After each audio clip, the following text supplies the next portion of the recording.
ngày chút lâu neo lung muông im mây tan cả sẽ ngày chút lâu neo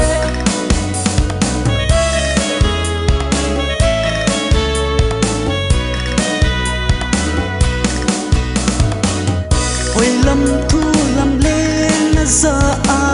lung xịt ni lại tân riêng hâm gen thi hình cô chi bê đi lung xịt ni chân hâm neo lung muông mây tan cả sẽ ngày chút lâu neo lung muông mây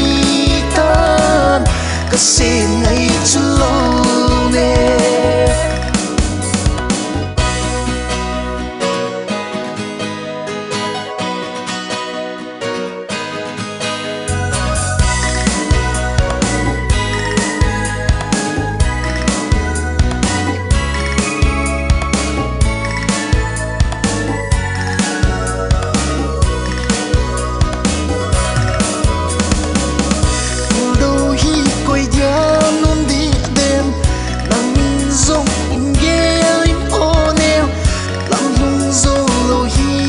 sông lê cả ngày na nóng đi rừng nghe làm lung dô lâu hi ta sông lê cả ngày na nóng đi rừng nghe